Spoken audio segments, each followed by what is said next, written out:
በሰሃራ በረሃ ለ9 ቀናት መቃብር ውስጥ መኖር አስገራሚ የማውሮ ፕሮስፔሪ ታሪክ። አንድ ሰው ያለ ውሃ በዓለም ላይ እጅግ አስከፊ በሆነው በረሃ ውስጥ ለስንት ቀን ሊቆይ ይችላል? ለ3 ቀን፣ ለ5 ቀን ወይስ ለስንት ቀን? ታሪካችን የሚጀምረው በ1994 ማውሮ ፕሮስፔሪ የተባለ የጣሊያናዊ የፖሊስ መኮንንና የኦሎምፒክ ተወዳዳሪ በሰሃራ በረሃ ውስጥ የሚካሄደው ማራቶን ዴስ ሴብል የተባለው እጅግ አስቸጋሪ ውድድር ላይ ተሳተፈ። ነገር ግን በውድድሩ አጋማሽ ላይ አንድ ኃይለኛ የአሸዋ ማዕበል ሁሉንም ነገር ቀየረው። ማውሮ ከውድድሩ መስመር ወጥቶ ጠፋ። ያለ ምግብ፣ ያለ ውሃ በ50 ዲግሪ ሴንቲግሬድ የሚያቃጥል አሸዋ ላይ ብቻውን ቀረ። ህልውናውን ለማቆየት የራሱን ሽንትም ጠጣ። የሌሊት ወፎችን ደም ለመጠጣትና እባብን በጥሬው ለመብላት ተገደደ። ይባስ ብሎም ሞትን መርጦ የራሱን ደም ወሳጅ ቧንቧዎችን ቆረጠ። ነገር ግን በረሃው እንዲሞት እንኳን አልፈቀደለትም። ማውሮ ፕሮስፔሪ ተራ ሰው አልነበረም። የጣሊያን ፖሊስ ልዩ ኃይል አባልና ዘመናዊ ፔንታሎን የሀገሩ ባንዲራ ያነገበ ጠንካራ ስፖርተኛ ነበር። በ39 ዓመቱ አዲስ ፈተና ፈለገ። ይህ ፈተና ደግሞ በሞሮኮ ሰሃራ በረሃ ውስጥ የሚካሄደው የ250 ኪሎ ሜትር የሚረዝመው ማራቶን ነበር። ይህ ውድድር የስፖርት ውድድር ብቻ አይደለም፣ የሰው ልጅ የጽናት ጥያቄ እንጂ። ተወዳዳሪዎቹ ለ6 ቀናት የሚሆናቸውን የምግብና መጠለያ ጀርባቸው ላይ ተሸክሞ ይሮጣሉ። ማውሮ ለዚህ ውድድር ለወራት ተዘጋጅቷል። በየቀኑ 40 ኪሎ ሜትር ይሮጥ ነበር። ውሃ ሳይጠጣ መቆየትንም ተለማምዷል። ነገር ግን ለሚጠብቀው እውነተኛ ፈተና በጭራሽ አልተዘጋጀም። ውድድሩ በጥሩ ሁኔታ ተጀመረ። ማውሮ በመሪዎች ተርታ ነበር። ነገር ግን በ4ኛው ቀን ተፈጥሮ ጨካኝ ፊቷን አሳየችው። በ4ኛው ቀን ከሰዓት በኋላ ንፋሱ በድንገት ተነሳ። የአሸዋው ሰማዩን ሸፈነው። የቀን ብርሃን ወደ ሌሊት ጨለማ ተቀየረ። ይህ ሰሃራ አስፈሪ አሸዋ ማዕበል ስሙ ነበር። ደንቡ ማዕበል ሲመጣ ባለህበት ቆመ ማዕበሉን እስኪያልፍ መጠበቅ ነው። ነገር ግን ማውሮ መሮጡን ቀጠለ። በአሸዋው ቆዳውን እንደ መርፌ ይዋጋው ነበር። አይኑንና አፍንጫውን በጨርቅ ሸፍኖ ለ8 ሰዓታት ያህል ተጓዘ። በማግስቱ ጠዋት ንፋሱ ሲቆም ማውሮ አይኑን ገለጠ። በአካባቢው ፍጹም ጸጥተኛ ነበር። ወደ ግራ አየ፣ ወደ ቀኝ አየ። ነገር ግን ምንም የሚታይ ነገር አልነበር። ምንም ሰዎች ኮቴ፣ ምንም ምልክት የለም።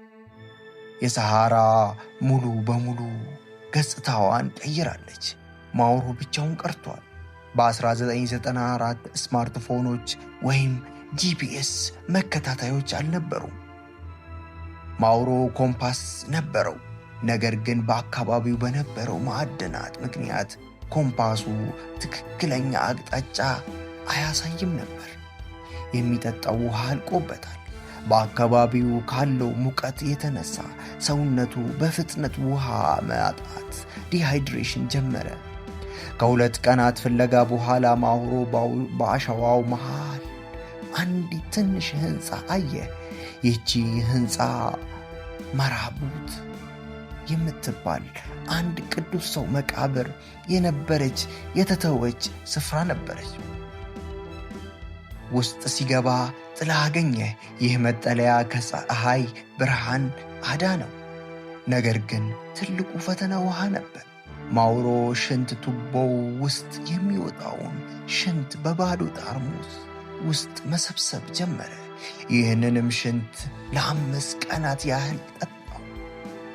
መቃብሩ ጣሪያ ላይ ብዙ የሌሊት ወፎች ተንጠልጥለው አየ።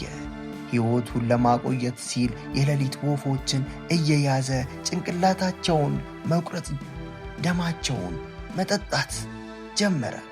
የሌሊት ወፎቹ ደም መጠጣቱ ሰውነቱ የተወሰነ ፈሳሽ እንዲያገኝ ረዳው። እንዲሁም በመቃብሩ ዙሪያ የሚገኘውን ጥንዚዛዎችና እንሽላሊቶችን ይበላ ነበር።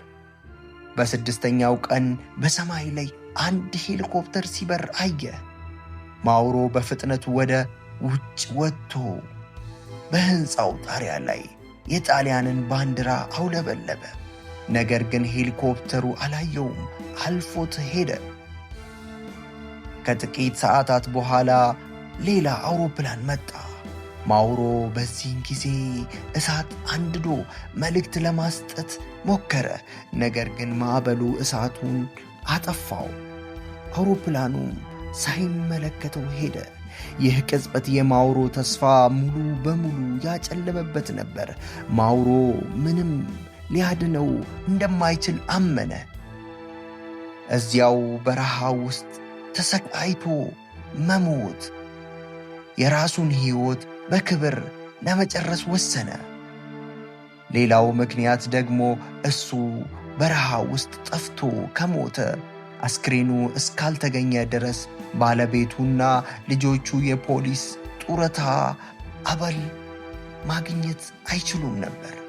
ነገር ግን የራሱን ካጠፋ ሕጉ በሚፈቅደው መሠረት ቤተሰቡ ገንዘቡን ያገኛል። በኪሱ የነበረችውን ትንሽ ቢላ አወጣ። በግድግዳው ላይ ባለቤቱ የመጨረሻ የስንብት ደብዳቤ ጻፈ። ከዚያም የሁለቱንም እጆቹን ደም ወሳጅ ቧንቧ በቢላው ቆረጣቸው። መሬት ላይ ተኝቶ አይኖቹን ጨፈነ። ሞትን እየጠበቀ ነበር። ነገር ግን በማግስቱ ጠዋት ማውሮ አይኖቹን ገለጠ። አሁንም በሕይወት ነበረ። እንዴት ሊሆን ቻለ? መልሱ አስገራሚ ነበር። ማውሮ በከፍተኛ ሁኔታ ውሃ አጥቶ ስለነበር ደሙ በጣም ወፍሮ ነበር። ደሙ በመወፈሩ ምክንያት ከቆረጠው የደም ስር ውስጥ የሚወጣው ደም በፍጥነት ረጋ። ይህም የደም ፍሰሱን አቆመ። መፍሰሱ ካቆመ በኋላ በረሃው እንዲሞት እንኳን አልፈቀደለትም። ማውሮ ይህንን እንደ ፈጣሪ ምልክት መውሰድ ጀመረ። ከመውሰዱም የተነሳ ሕይወትን ለማስቀጠል፣ ሕይወትን ለማዳን መጨረሻውን ሰከንድ ለመታገል ወሰነ። ማውሮ ከመቃብሩ ወጥቶ መጓዝ ጀመረ። አቅጣጫውን በሩቅ የሚታየው ተራራ ላይ አደረገ። ለ3 ቀናት ያህል ተጓዘ። በጉዞ ላይ እባቦችን ይይዝ ነበር። ጭንቅላታቸውን ቆርጦ ቆዳቸውን ከገፈፈ በኋላ ጥሬ ሥጋቸውን ይበላ ነበር። ከ9 ቀናት እግር ጉዞ በኋላ በአሸዋው ላይ ትኩስ የእንስሳት ኮቴ አየ። ኮቴውን ተከትሎ ሄደ። በድንገት አንዲት ትንሽ ልጅ ፍየሎችን ስትጠብቅ ተመለከተ። ሕፃኗ ልጅ እሱን ስታይ በድንጋጤ ጮኸች። ማውሮ ሙሉ በሙሉ ሰውነቱ አልቆ፣ ቆዳው ጠቁሮ፣ ጺሙ አድጎ የሰው አምሳያ አይመስልም ነበር። ልጅቷ ወደ እናቷ ሮጠች። የቱዋሬግ ዘላኖች የሆኑት እነኚህ ደግ ሰዎች ማውሮን ወደ ድንኳናቸው ወሰዱት። የፍየል ወተት በትንሹ መገቡት። በመቀጠልም የአልጄሪያ ወታደራዊ ካምፕ አሳልፎ ሰጡት። አዎ ማውሮ የጠፋው ሞሮኮ ነበር። ነገር ግን ሲገኝ በአልጄሪያ ድንበር ተሻግሮ 299 ኪሎ ሜትር ርቆ ነበር። ማውሮ ፕሮስፔሪ ወደ ጣሊያን ሲመለስ እንደ ብሔራዊ ጀግና ተቆጠረ። በሆስፒታል ውስጥ ለወራት መከታተልና መታከም ነበረበት። ጉበቱና ኩላሊቱ በከፍተኛ ሁኔታ ተጎድተው ነበር። ነገር ግን ሙሉ በሙሉ አገገመ። ታዲያ ታሪኩ በዚህ አላበቃም።